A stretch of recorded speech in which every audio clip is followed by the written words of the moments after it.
रात के करीबन 3 बज रहे थे। यश अपने कमरे में बेखबर सोया हुआ था। तभी अचानक किसी बुरे सपने से उसकी आंख खुल गई तो पूरे कमरे में धुंध ही धुंध नजर आने लगी। उसे सांस लेने में दिक्कत होने लगी। कमरे में घबराहट और बेचैनी इस कदर बढ़ गया कि वो उठकर अपनी बालकनी में चला गया और सिगरेट पीने लगा। तभी उसका फोन बजने लगा और वो वापस अपने कमरे में आया। कमरे का तापमान बहुत ही कम था।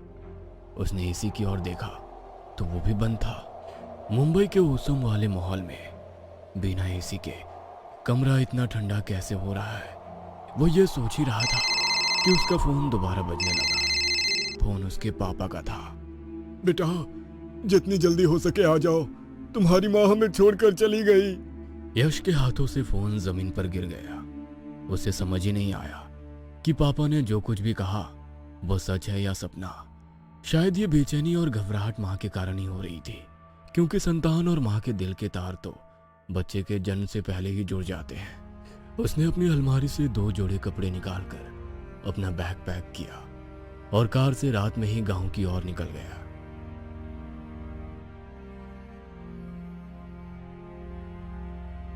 जब वो घर पहुंचा तो सुबह हो चुकी थी। सभी रिश्तेदार भी इकट्ठा हो चुके थे। मां की अंतिम यात्रा शमशान ना पहुंचकर एक कब्रिस्तान में पहुंची।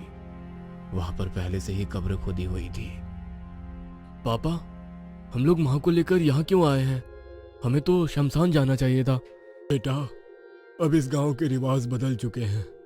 हम लोग शमशान में नहीं जाते, बल्कि सभी लाशों का अंतिम संस्कार अब ऐसे ही होता है। मगर ऐसा क्यों? यदि माँ का विधि में अंतिम संस्कार नहीं हुआ और उनकी अस्थियों को गंगा में विसर्जन नहीं किया गया तो उन्हें मुक्ति कैसे मिलेगी? बेटा, ज्यादा सवाल मत कर, हमें यहाँ से जल्दी निकलना होगा। यश के मना करने के बावजूद वे लोग यश की मां को कब्रिस्तान में दफना कर आ गए। यश को कुछ भी समझ में नहीं आ रहा था कि यह सब क्या हुआ।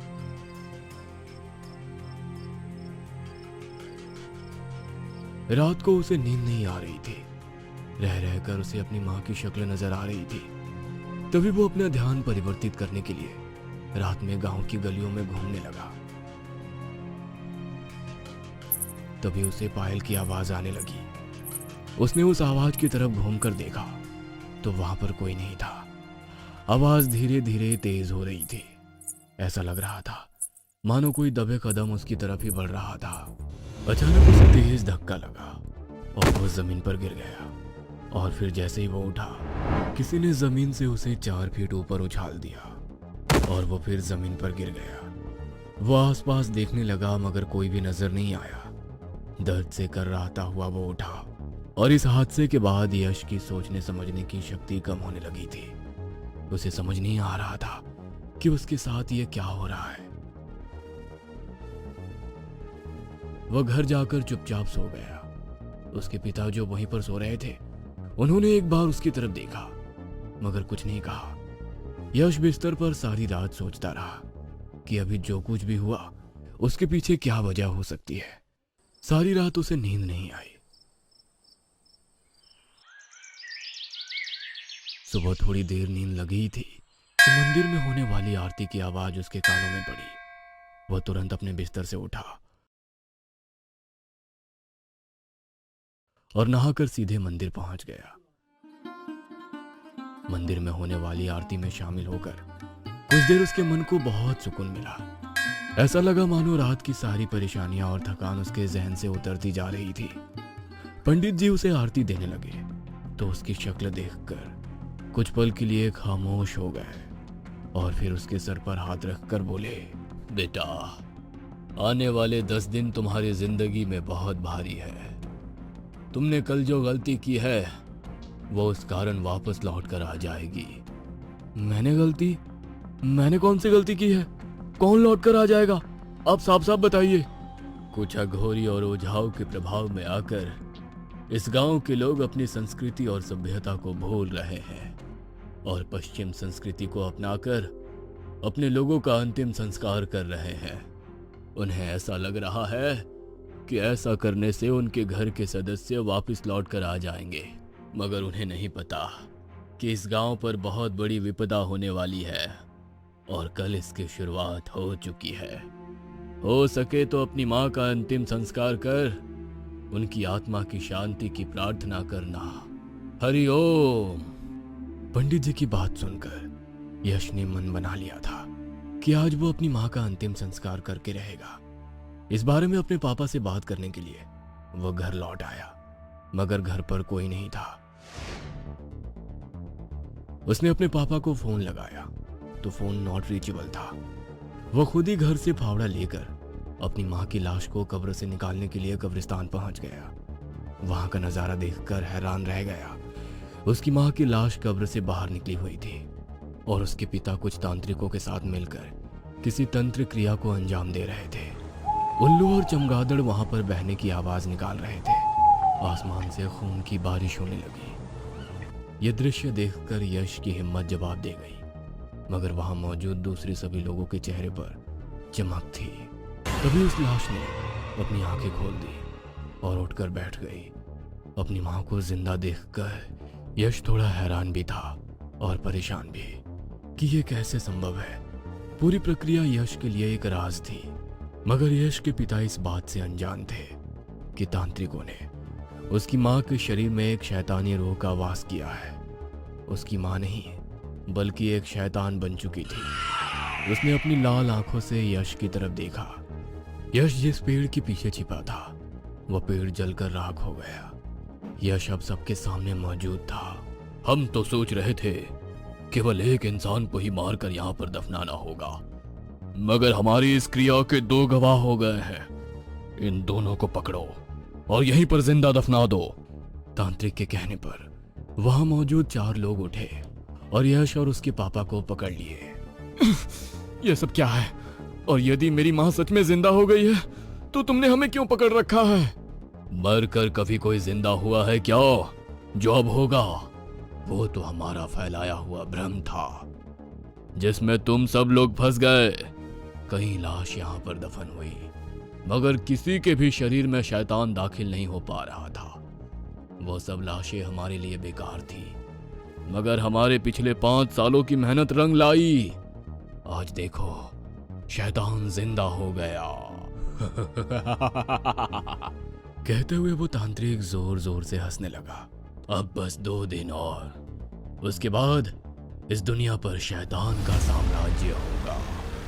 कहते हुए उस तांत्रिक ने उन दोनों के सर पर वार किया और उन दोनों को वहां गड्ढे में दफना दिया।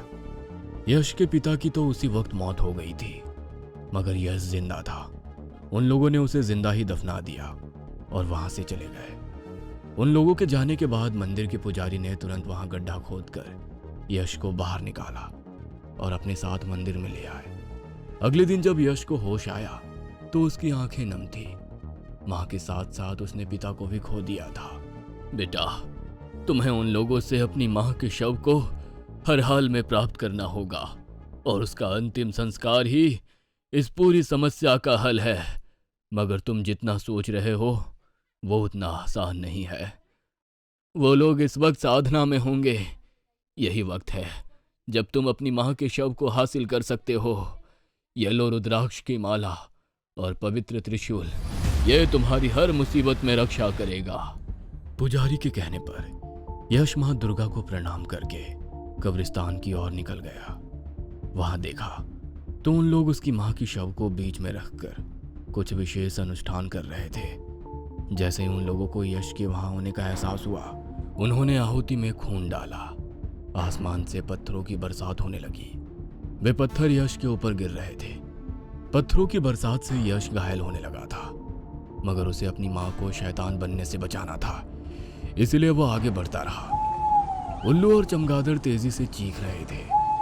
आंधी के झोंके के साथ मिट्टी उड़कर उसकी आंखों में जा रही थी। दूसरी तरफ तांत्रिक अपनी साधना में लीन थे।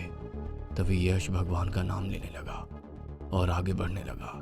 जैसे जैसे वो आगे बढ़ रहा था, उसने वहां मौजूद अपनी मां के शव को तुरंत रुद्राक्ष की माला पहनाई और मुख्य तांत्रिक पर त्रिशूल से वार कर दिया। जैसे ही उस त्रिशूल से वार किया, यश की माँ के गले में रुद्राक्ष की माला होने के कारण बुरी तरह से तड़प रही थी। यश ने उस त्रिशूल को लिया और अपनी माँ के सीने में भी डाल दिया।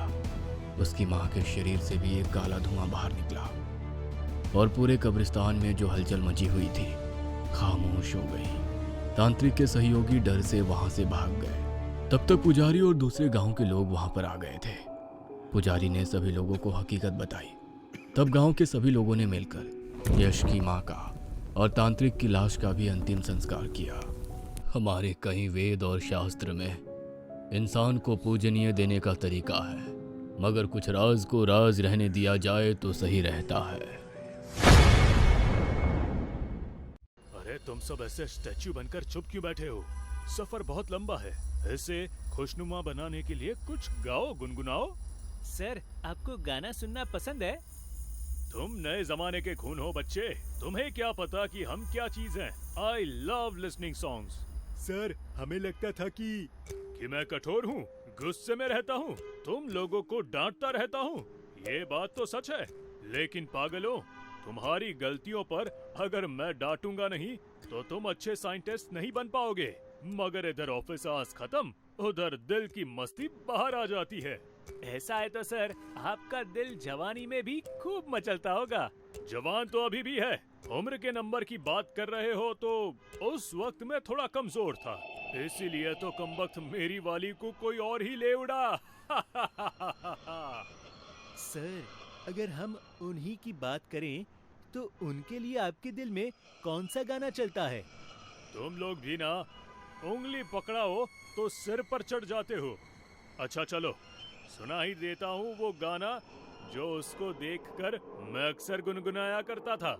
14 डे मून हो या कोई सन हो, जो भी हो तुम भगवान कसम मेरा ही मन हो। कैसा लगा तुम सबको मेरा इनोवेटिव सॉन्ग? धुन तो चोरी की है सर, पर एक नंबर, जबरदस्त, मजा आ गया। एक और गाना था, वो सुनाता हूँ, तुम लोगों को ज्यादा मजा आएगा। सर, गाना बाद में, पहले खाना। ये लीजिए, लाल लाल एप्पल खाइए। रेखा, कैच इट। थैंक यू बचाने मेरा मतलब एप्पल खिलाने के लिए।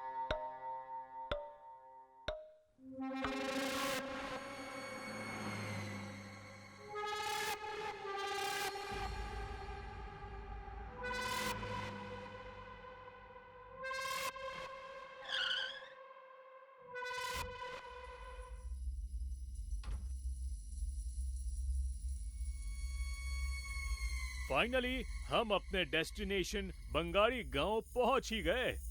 सर, यहाँ तो पूरा गांव खाली है और घर भी उजड़े पड़े हैं। हम रहेंगे कहाँ? सर, वो देखिए, वहाँ रह सकते हैं। तो फिर सामान निकालो और चलो।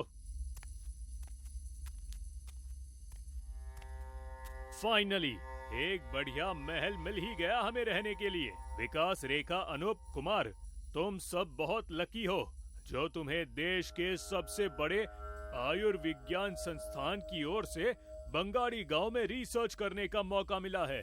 और हमारे रिसर्च का टॉपिक है कि इस बंगाड़ी गांव के लोग रातों रात कहां चले गए। तो काम शुरू करें।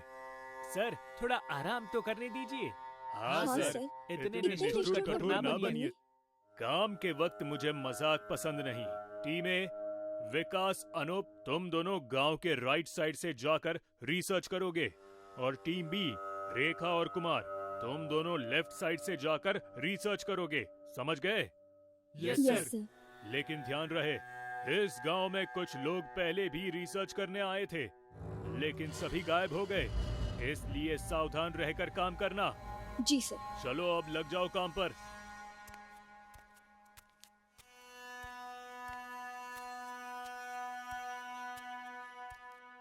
यार विकास, इन टूटे हुए घरों को देखकर तुम्हें क्या लगता है कि यहाँ क्या हुआ होगा? देसी दारू के नशे में ये लोग कहीं और शिफ्ट हो गए होंगे।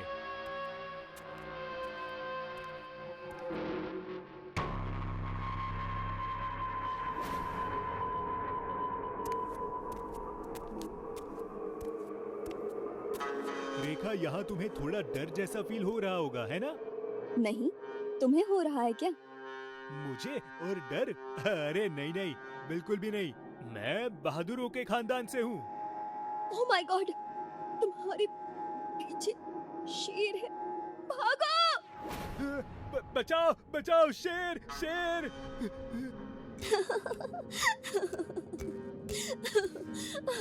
बहादुरों के खानदान का बहादुर चिराग, शेर का नाम सुनते ही पैंट गीली हो गई। ऐसा कुछ नहीं है, वो तो तूने अचानक बोला इसके लिए घबरा गया, वरना मैं तो शेर के बाप से भी नहीं डरता। देख ली तेरी बहादुरी। चल अब नीचे उतर जा, रिसर्च करना है।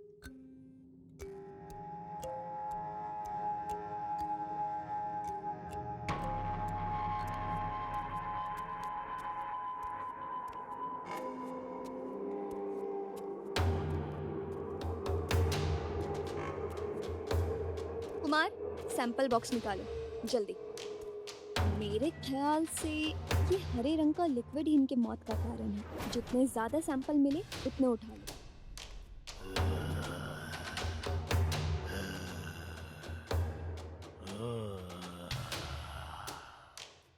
ये आवाज कैसी रेखा? उधर से आवाज आ रही है, चलो चलकर देखते हैं।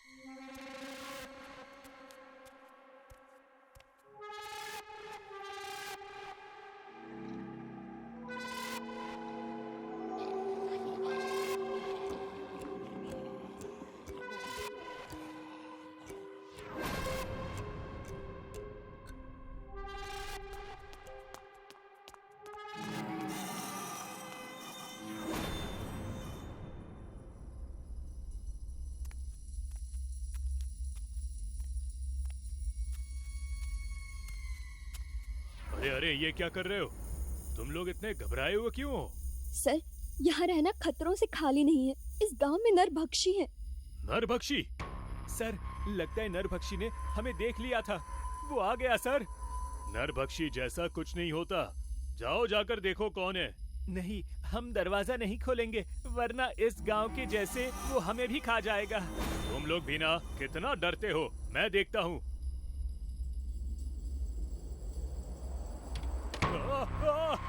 बचाओ!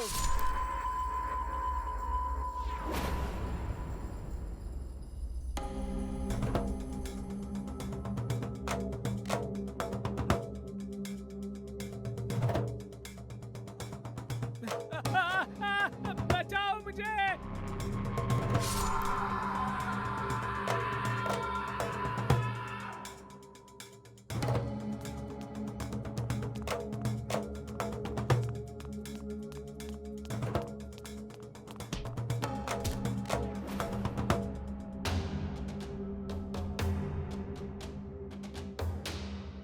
रेखा, विकास, बचाओ बचाओ मुझे!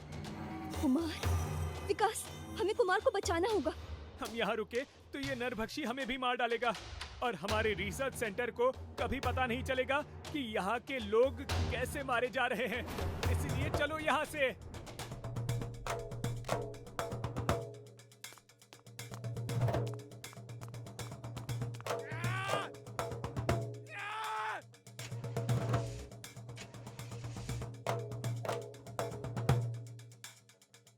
रेखा, जल्दी करो, नरभक्षी इधर ही आ रहा है।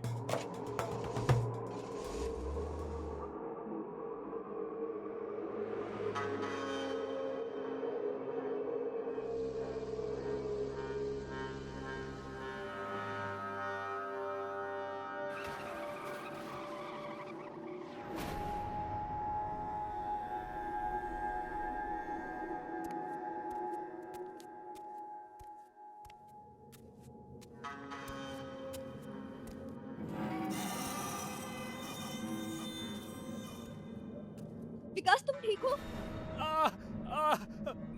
मेरे पैर फंस गए हैं, मैं निकल नहीं पाऊंगा। विकास, वो नरभक्षी हमारी तरफ ही आ रहा है। मैं तुम्हें निकालने की कोशिश करती हूँ। नहीं रेखा, मेरी जिंदगी शायद यहीं तक थी। मुझे अब नरभक्षी से कोई नहीं बचा सकता। तुम मेरी चिंता मत करो, तुम भाग जाओ यहाँ से। नहीं विकास, मैं तुम्हें ऐसी हालत में छोड़कर नहीं जा सकती। पागल मत बनो, तुम्हें जिंदा रहना है। तुम्हें लोगों को बताना है कि यहाँ के लोग किसी बीमारी से नहीं बल्कि नरभक्षी की वजह से मरे हैं। अच्छा सुनो, नरभक्षी जैसे ही मुझ पर हमला करे तुम गाड़ी में आग लगा देना। ये लो ये लाइटर, प्लीज सवाल मत करना, दूसरा कोई रास्ता नहीं है, जाओ।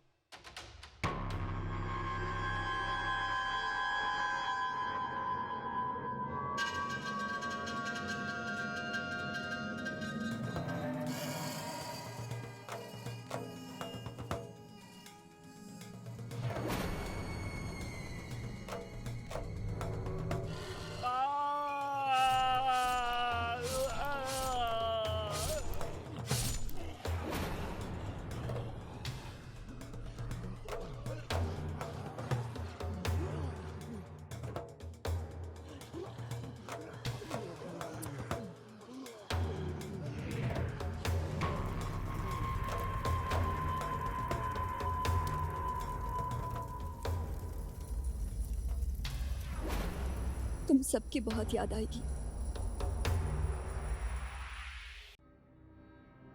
दिसंबर की सर्द रात में अलीगढ़ रेलवे स्टेशन पर एकदम शांति थी।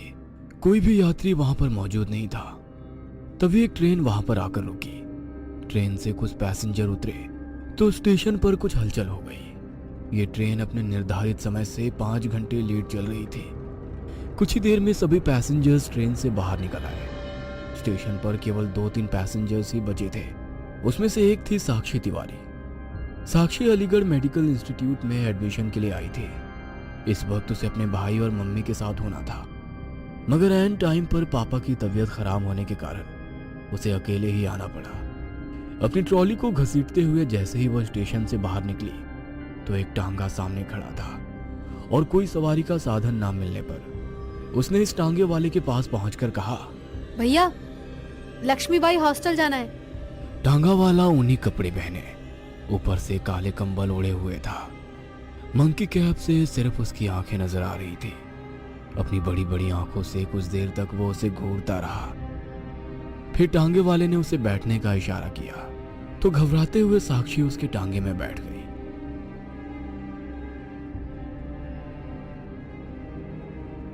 उबड़ खाबड़ सड़कों से होता हुआ वो टांगा शहर से दूर एक पुरानी सी बिल्डिंग के सामने जाकर रुक गया। बिल्डिंग के बाहर कोई वॉचमैन भी मौजूद नहीं था। मैडम जी, आ गया आपका लक्ष्मीबाई हॉस्टल। टांगे से अपना सामान उतारकर साक्षी ने टांगे वाले को रुपए देने के लिए अपना पर्स खोलकर पैसे निकालने ही वाली थी कि टांगे वाले का घोड़ा तेजी से हिलाने लगा और उसके कंट्रोल से बाहर हो गया। अपने घोड़े को पुचकार कर टांगे वाला बिना पैसे लिए तुरंत वहां से चला गया। टांगे वाले को ऐसे जाते देखकर साक्षी को हैरानी हुई। वो अपना सामान लेकर हॉस्टल के भीतर दाखिल हुई तो उसने देखा कि हॉस्टल का इंटीरियर पुराने जमाने का है। यहाँ तक कि रिसेप्शन पर रखा हुआ फोन भी पुराना गोल्ड डायल वाला था। रिसेप्शन पर एक बुजुर्ग महिला बैठी हुई थी। साक्षी ने उसके पास जाकर कहा, मैम, मैं साक्षी तिवारी। वैसे तो मुझे 4 घंटे पहले आ जाना चाहिए था, मगर ट्रेन लेट होने के कारण मैं थोड़ा लेट हो गई। क्या मैं अभी हॉस्टल में चेक इन कर सकती हूँ? रिसेप्शन पर बैठी बुजुर्ग महिला ने अपनी गर्दन ऊपर उठाकर एक नजर साक्षी की तरफ देखा और फिर उसे रूम नंबर 403 की चाबी दी। इस वक्त हॉस्टल में कोई भी कर्मचारी मौजूद नहीं है, तो तुम्हें अपना सामान खुद लेकर जाना होगा। सीढ़ियों से ऊपर जाकर 4th फ्लोर पर राइट साइड 3rd नंबर का रूम तुम्हारा है। Thank you ma'am. साक्षी अपना सामान लेकर सीढ़ियों से धीरे धीरे ऊपर चढ़ने लगी। उसके फ्लोर पर कुछ ज्यादा ही ठंड थी। वो अपने कमरे के आसपास के कमरों की तरफ देखने लगी। कहीं भी कोई हलचल नहीं थी। पूरा हॉस्टल सुनसान था। साक्षी को थोड़ा सा डर लगने लगा। फिर खुद को ही समझाते हुए बोली, साक्षी मैडम, रात के 12 बज रहे हैं, फिर ऐसी ठंड में कौन अपने कमरे से बाहर नजर आएगा? सुबह सबसे मुलाकात हो जाएगी। खुद से बातें करते हुए साक्षी ने अपने कमरे का दरवाजा खोला तो कमरे की खिड़कियां खुली हुई थी। उनसे सर्द हवाएं कमरे के भीतर दाखिल हो रही थी। वो उस खिड़की को बंद करने के लिए जैसे ही आगे बढ़ी, खिड़की के सामने जो पेड़ था उस पर 2 लाल चमकती हुई आंखें नजर आने लगी। वो आंखें बहुत ही भयानक थी। उसे देखकर साक्षी के पूरे शरीर में एक तेज सिहरन हुई और उसने तुरंत वह खिड़की बंद कर दी। अपना सामान साइड की खाली टेबल पर रखकर अपने बिस्तर को सही करते हुए साक्षी लेटी ही थी कि उसे तेज प्यास लगने लगी। साइड में रखी हुई पानी की बोतल को देखा तो वो खाली थी। ऐसा कैसे हो सकता है? मैंने तो अभी थोड़ी देर पहले ही बोतल बैग से निकाली थी और ये भरी हुई थी, फिर ये खाली कैसे हो गई? चलो नीचे जाकर पानी ढूंढती हूँ। अपनी पानी की खाली बोतल लेकर वो पानी की तलाश में निकलती है तो कॉरिडोर में हल्के पीले से बल्ब जल रहे थे। पानी की तलाश में जैसे ही साक्षी सीढ़ियां उतरकर नीचे जाने लगी, उसे ऐसा लगा कि उसके पीछे कोई सीढ़ियां उतर रहा है। उसने पलटकर देखा तो वहां पर कोई नहीं था। तभी उसे एक धक्का सा लगा और ऐसा लगा जैसे कोई उसके पास से तेजी से गुजरकर नीचे उतर गया हो। जो कॉरिडोर कुछ देर पहले नॉर्मल लग रहा था, अचानक से डरावना लग रहा था। वो डरते हुए नीचे उतरने लगी। पानी की तलाश में वो रिसेप्शन तक पहुंची तो रिसेप्शन पर भी कोई नहीं था। ये हॉस्टल इतना सुनसान क्यों है? ऐसा लग रहा है कि हॉस्टल नहीं बल्कि भूत बंगला है। सब लोग कहाँ हैं? साक्षी खुद से ही बातें कर रही थी। तभी उसे एक कमरे से लड़कियों की शोर शराबे की आवाज आने लगी। वो उस दिशा में बढ़ने लगी। तभी एक लड़की भागती हुई आई और उससे टकरा गई। साक्षी के हाथ की बोतल की पानी जमीन पर गिर गई। उसका पानी फैल गया। साक्षी हैरान थी कि अभी जो बोतल खाली थी उसमें पानी कहां से आया। वह सोच ही रही थी कि उस लड़की ने इसकी बोतल उठाकर दी और बोली, सॉरी।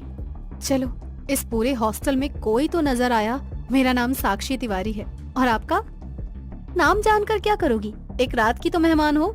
उस लड़की की बात सुनकर साक्षी को बहुत अजीब लगा, मगर उसने बात को जारी रखने के लिए कहा, मैं अभी इस कॉलेज में नहीं आई हूँ। आप कौन से ईयर में हैं?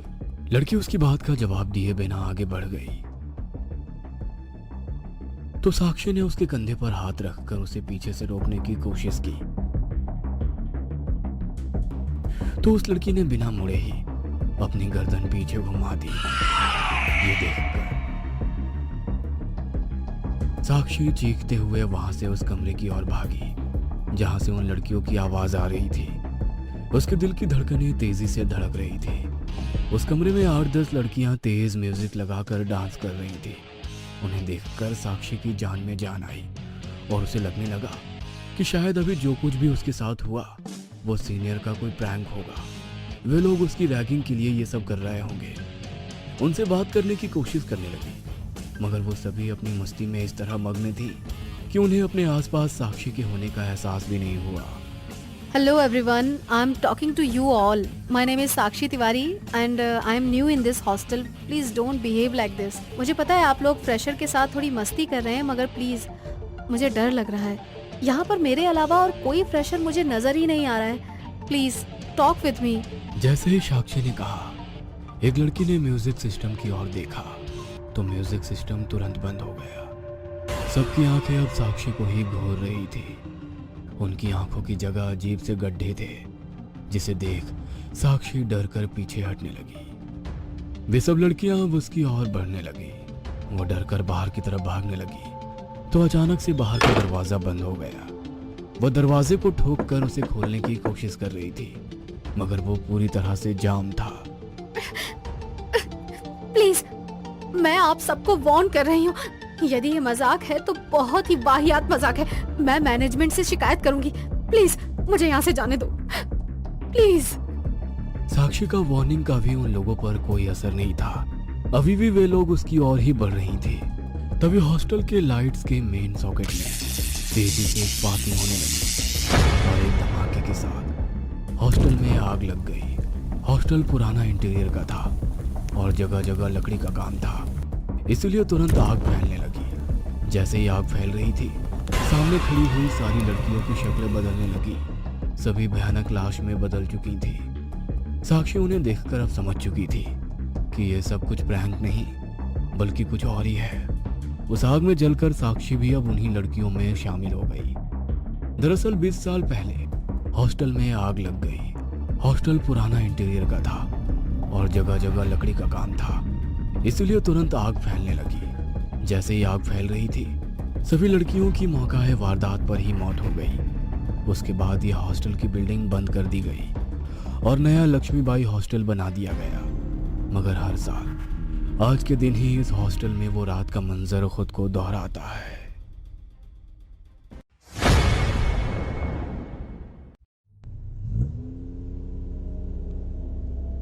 सुनसान सड़क पर राजेश और सुजीत गाड़ी ड्राइव करते हुए जा रहे थे।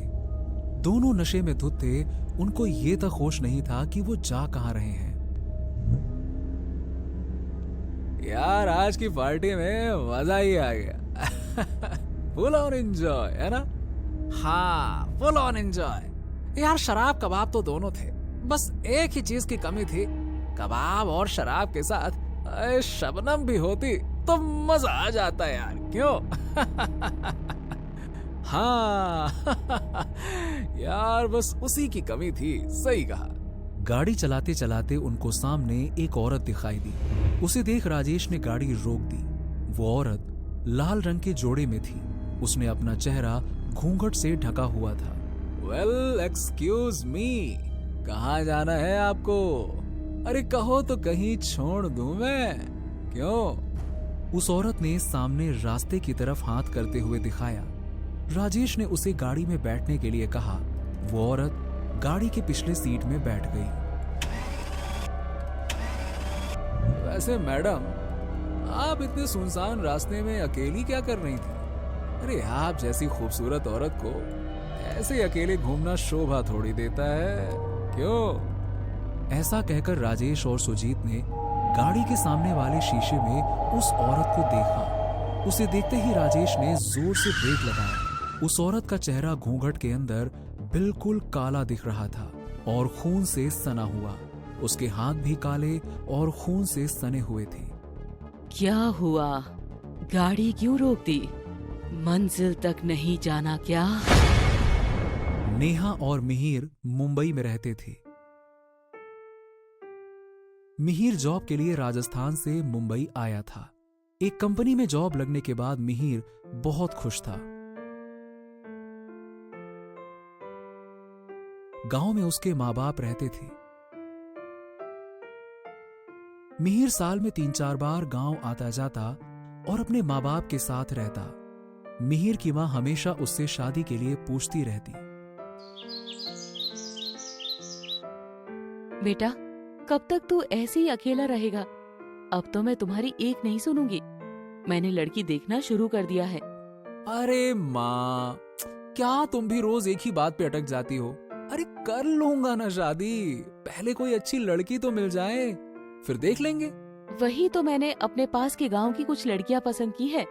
जब तुम गांव आओगे तब दिखाऊंगी। अरे जो तुम्हें अच्छा लगे वो करो माँ। बस अब मुझे जॉब के लिए देर हो रही है, मैं निकल रहा हूँ, ठीक है? चलो चलो, फोन रखता हूँ, बाय बाय।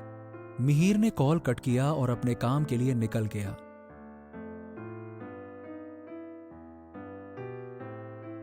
ऑफिस पहुंचने के बाद उसने देखा कि एक नई लड़की ने जॉब ज्वाइन की है।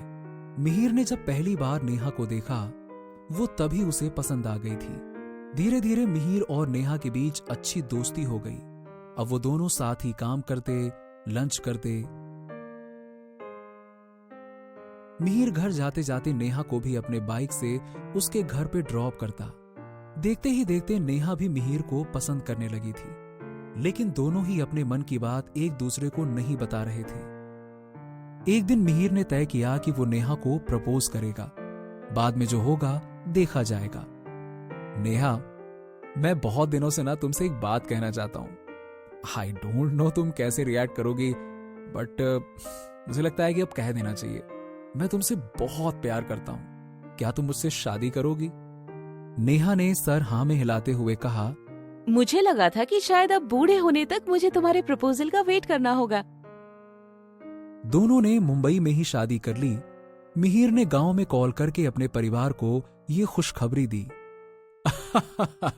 अरे हम सब बहुत खुश हैं बेटा, बहुत खुश हैं। बस तुम दोनों अपना ख्याल रखना। और हाँ, अरे बहू को जल्दी गांव से लेकर आ। अब हमसे भी तो मिलवाएगा कि नहीं मिलवाएगा, क्यों? हाँ बाबूजी, जैसे ही हम दोनों को छुट्टी मिलती है हम वापस आ जाएंगे, ठीक है? एक दिन जब मिहिर और नेहा सो रहे थे तब मिहिर को बहुत बुरा सपना आया और वो हड़बड़ाते हुए नींद से जाग गया। उसने देखा कि अभी रात के 3 बजे हैं और नेहा बड़े शांति से सो रही है।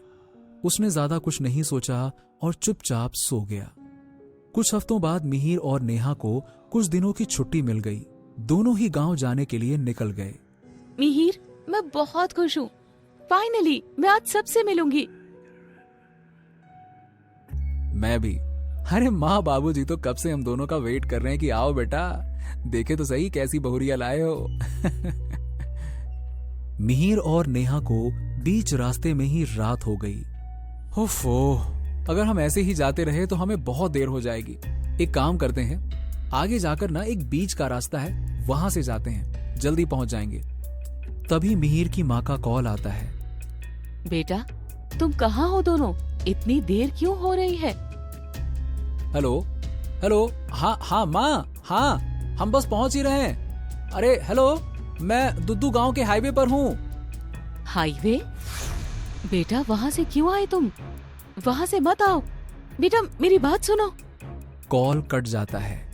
अरे यार, इस मोबाइल को भी अभी बंद होना था। उस सुनसान हाईवे पर जाते वक्त अचानक चमगादड़ मिहिर की गाड़ी के सामने से बड़ी तेजी से चला गया। मिहिर ने घबराकर जोर से ब्रेक मारा। ये क्या था मिहिर? पता नहीं, हो सकता है कि शायद कोई पंछी होगा। चलो आगे चलते हैं। ऐसा कहकर मिहिर ने गाड़ी आगे बढ़ा दी। आगे जाकर उन दोनों को एक औरत रोड के साइड में खड़ी हुई दिखाई दी। मिहिर ने गाड़ी रोकी। उसने देखा कि एक औरत लाल रंग के जोड़े में है और घूंघट से अपना चेहरा ढका हुआ है। आप कहाँ जाना चाहती है? उस औरत ने सामने की ओर इशारा किया। वो औरत पीछे वाली सीट पर बैठ गई। मिहिर ने गाड़ी शुरू की और थोड़ा आगे जाने के बाद मिहिर ने जब पीछे वाली सीट पर देखा तो वहां कोई नहीं था। मिहिर ने घबराकर जोर से ब्रेक मारा। क्या हुआ मिहिर?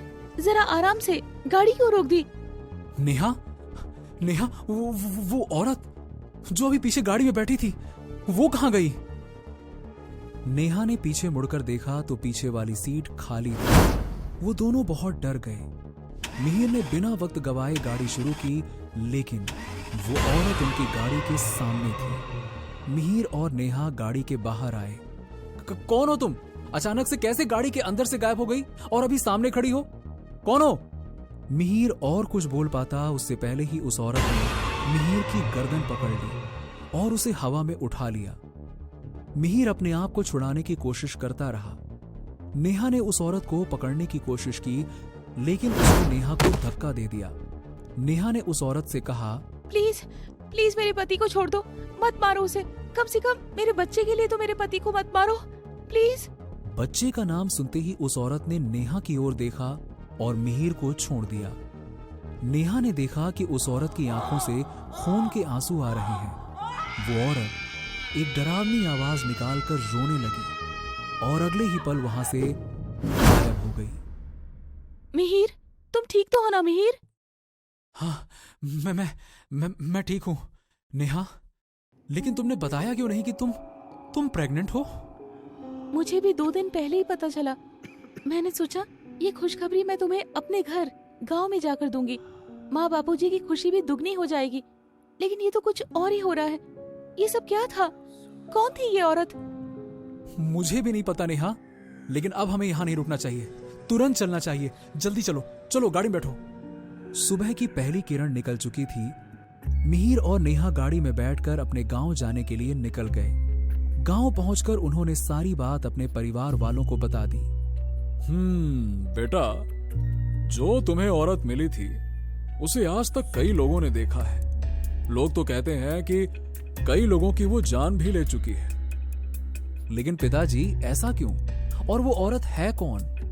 मिहिर के पिता ने बताया, देखो बेटा, कई सालों पहले जब लड़का और लड़की की शादी उनकी छोटी उम्र में ही हो जाती थी ना, तो ऐसी ही प्रथा थी दुद्दू गांव में। और ऐसे ही 2 साल की लड़की की शादी 5 साल के लड़के से तय हुई थी। लेकिन ये बात ना लड़की की माँ को बिल्कुल भी अच्छी नहीं लगी। वो इस शादी से खुश नहीं थी। उसने अपने घर वालों को समझाने की बहुत कोशिश की, पूरा जी जान लगा दिया, मगर उसके घर वाले नहीं माने। तो उसने अपने सामने कोई रास्ता ना देखकर वो माँ अपनी बेटी को लेकर अपने घर से भाग गई। अब जिस हाईवे पर वो तुम्हें मिली, उसी हाईवे पर एक गाड़ी से टकराकर उस माँ बेटी की मौत हो गई। और कहते हैं कि तब से उसकी आत्मा उसी हाईवे पर भटक रही है और आने जाने वाले लोगों को दिखाई देती है। लेकिन पिताजी, उसने मुझे छोड़ क्यों दिया? शायद तुम्हारे बच्चे की वजह से। आखिर एक माँ ही तो दूसरे माँ का दर्द समझ सकती है ना बेटा। और नेहा ने जब बच्चे की बात की तो शायद उसके मन में ममता जाग गई हो, और उसने भी अपनी जान तो अपनी बेटी के लिए ही गंवाई है ना। बस। अपने ससुर की बात सुन नेहा के मन में उस औरत के प्रति एक भावना तो जाग उठी थी, लेकिन उस औरत का डर अभी भी नेहा के मन में बना हुआ था। इसीलिए शायद वापस मुंबई लौटते वक्त वो उस रास्ते से नहीं गई। कमलापुर गांव में कमला भूतनी का आतंक छाया था। वो जब भी किसी नई दुल्हन को देखती तो उस पर सवार हो जाती थी और बाद में उसके पूरे परिवार को एक एक करके मारकर खा जाती थी। उसकी डरावनी कहानियां पूरे गांव में बच्चा बच्चा जानता था। अब आगे। काली अंधेरी रात में एक जंगल के रास्ते से 4 गाड़ियां जा रही होती हैं, जिसमें से एक दुल्हा दुल्हन की सजी हुई कार भी होती है। सब लोग हंसी मजाक करते हुए जा रहे होते हैं। तभी अचानक रोली को बहुत तेज प्यास लगने लगती है और वो अपने पति से कहती है, सुनिए, मुझे बहुत तेज प्यास लग रही है। क्या हुआ? क्या कुछ कहा तुमने? मुझे बहुत तेज प्यास लग रही है। थोड़ी देर रुक जाओ, घर बस 1 घंटे की दूरी पर है। घर चलकर पानी पी लेना, और वैसे भी इस जंगल में कहां पानी मिलेगा। ठीक है। रोली को कार के खिड़की से जंगल के रास्ते में एक कुआं दिखाई देता है। वो राकेश से कार रुकवाकर पानी लाने को कहती है। राकेश अब कार रुकवाकर कुएं से पानी लाने जाता है, लेकिन रोली से प्यास बर्दाश्त नहीं होती और वो भी उसके पीछे जाती है। अरे तुम कार से नीचे क्यों उतरी? क्या तुम्हें पता नहीं है कि ये जगह सेफ नहीं है? मुझे बहुत तेज प्यास लगी थी। अरे तो मैं पानी ला ही रहा था। जाओ तुम कार में जाकर बैठो। तभी अचानक रोली बहुत तेजी से आगे कुएं की तरफ झुकती है, जैसे पीछे से किसी ने उसे धक्का दिया हो, और उसके हाथ में बंधा शादी का चाकू और कंगन खुलकर कुएं में गिर जाता है। लेकिन रोली को इसका पता नहीं चल पाता। रोली को संभालते हुए राकेश चिल्लाता है, अरे रोली संभालो! मुझे लगा किसी ने मुझे पीछे से धक्का मारा। जाओ जाकर कार में बैठो। अब रोली कार में डरे सहमे बैठी होती है और कुएं के पास के सीन को याद कर रही होती है। तभी थोड़ी देर में सारी गाड़ियां घर पहुंच जाती हैं। सुनीता रोली को बड़े प्यार से कार से उतारकर घर में प्रवेश कराती है। तभी उसकी पड़ोसी पीछे से बोलती है, हाय हाय, बहू के हाथों में तो शादी का कंगन और चाकू नहीं है, जो बहुओं को बुरी नजर से बचाता है। बहू, कंगन और चाकू कहाँ है? पता नहीं माँ जी, जब घर से चली थी तब तो हाथ में ही बंधा था। रोली सुनीता को कुएं वाली बात बताने वाली होती है। तब तक राकेश बात बदलते हुए उसे चुप करा देता है। उसके बाद सुनीता नए जोड़े को उनके कमरे में छोड़ आती है।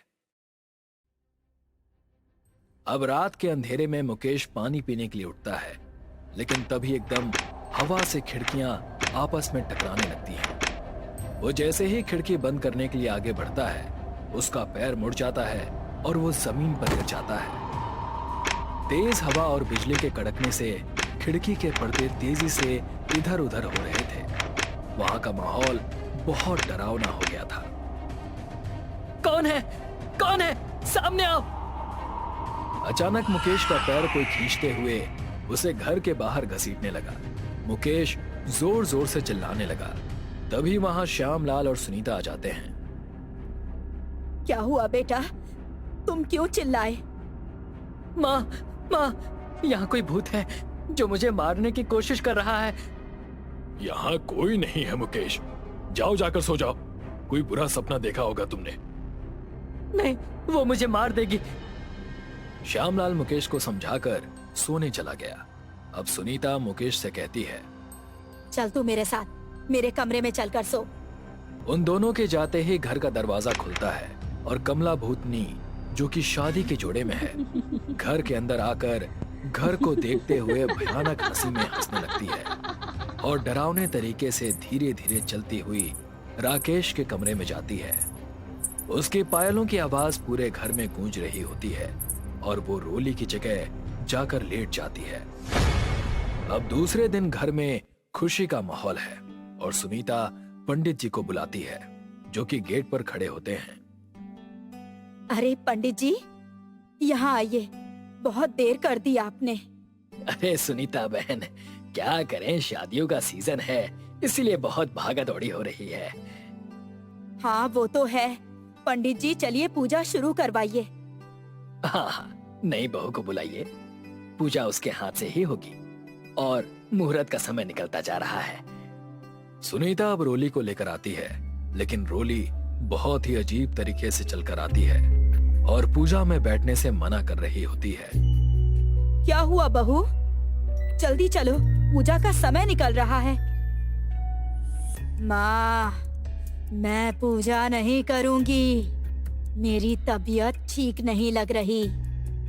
अरे ये जरूरी पूजा है बहू, और हमारे घर का रिवाज है कि नई बहू के हाथ से ही ये पूजा करवाई जाती है।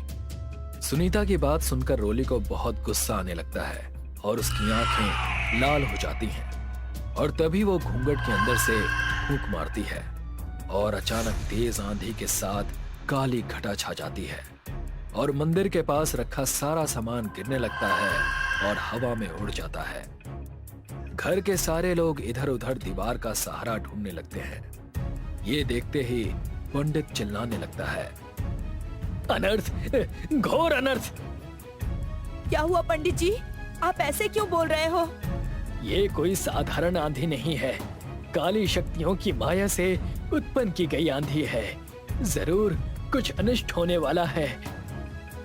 अब पंडित की नजर रोली पर पड़ी, जो कि एक जगह बिना हिले डुले खड़ी सब देख रही थी और बाकी पूरे घर के लोग इधर उधर परेशान आंधी से बचने की कोशिश कर रहे थे। पंडित तुरंत अपने झोले से गंगा जल निकालकर हवा में चारों तरफ छिड़कते हुए मंत्रों का उच्चारण करता है। थोड़ी देर में सब शांत हो जाता है, लेकिन रोली पंडित को घूरने लगती है। तभी सुनीता उसे कमरे में जाने के लिए कहती है, पंडित जी, आप किस अनिष्ट की बात कर रहे थे? कुछ नहीं श्यामलाल, तुम्हारे घर को शुद्ध करना होगा। इस पर काली शक्तियों की नजर पड़ चुकी है और मैं अगले 5 दिन बाद आकर यहाँ पर एक हवन करूंगा, तब सब ठीक हो जाएगा। ठीक है पंडित जी। अब रोली घर में रोज कोई ना कोई अजीब हरकतें करने लगती है और एक दिन दोपहर में सुनीता रोली को देखकर चिल्लाती है। उसकी चीख सुनकर घर के सारे लोग वहां आ जाते हैं। क्या हुआ माँ, तुम ऐसे क्यों चिल्लाई? इसको देखो, ये पागल हो गई है क्या? ये क्या खा रही है?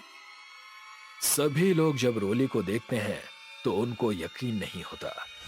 रोली खाने की टेबल पर बैठी खुले बालों में नॉनवेज खा रही होती है, वो भी बहुत अजीब और भयानक तरीके से नोच नोच कर, जैसे कोई जानवर खाता है। राकेश उसके पास जाकर नॉनवेज को उठाकर घर के बाहर फेंक देता है। ये देखकर रोली को बहुत गुस्सा आता है और वो उसका गला पकड़कर उसे हवा में उठा देती है। सब लोग रोली का हाथ पकड़कर उससे राकेश को छुड़ाने लगते हैं। भाभी, छोड़ो भैया को, छोड़ो। तेरी इतनी हिम्मत कि तू कमला भूतनी का खाना उससे छीनेगा? मैं तुझे ही खा जाऊंगी। कमला भूतनी? कौन कमला भूतनी? अरे आप जाकर पंडित जी को फोन करके बुलाओ, वरना ये हम सबको मार देगी। बुढ़िया, तुझ पर बहुत चर्बी चढ़ी है, तू मेरे सारे काम बिगाड़ती है। मैं सबसे पहले तुझे ही खा लेती हूँ।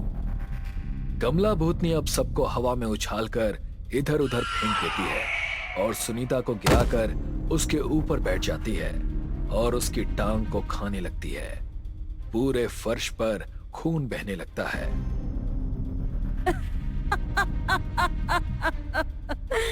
अरे वाह बुढ़िया, तेरी जुबान भले ही कड़वी है, लेकिन तेरा मांस बहुत स्वादिष्ट है। राकेश कमला भूतनी को इस तरह से जब अपनी माँ का पैर खाते हुए देखता है तो गुस्से से बौखला जाता है और लोहे की सरिया लाकर उससे भूतनी के ऊपर हमला बोल देता है।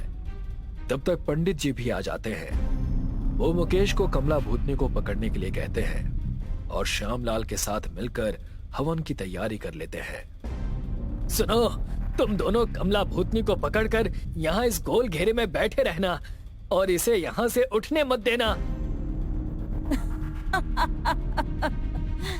पंडित, आज इन सब के साथ तू भी मरेगा और आज मैं तुझे खाकर तेरा भूत पकड़ने का शौक भी खत्म कर दूंगी। अब राकेश और मुकेश मिलकर कमला भूतनी को उस घेरे में बैठा देते हैं और उसे जोर से पकड़े रहते हैं। पंडित अब जोर जोर से मंत्रों का उच्चारण करने लगता है और कमला भूतनी बुरी और भयानक तरीके से चिल्लाने लगती है। साथ ही वो अपनी जादुई शक्तियों से पूरे घर का सामान हवा में इधर उधर फेंकने लगती है। थोड़ी देर बाद अचानक कमला भूतनी शांत हो जाती है और उसका रूप बदलकर वापस वो रोली बन जाती है। लेकिन तभी रोली के शरीर से एक काला साया बाहर निकला और पंडित ने उसको एक कपड़े में लपेटकर उस हवन की आग में स्वाहा कर दिया। राकेश, आज से ये कमला भूतनी किसी को नहीं सताएगी क्योंकि मैंने इसकी आत्मा को हवन कुंड में स्वाहा कर दिया है।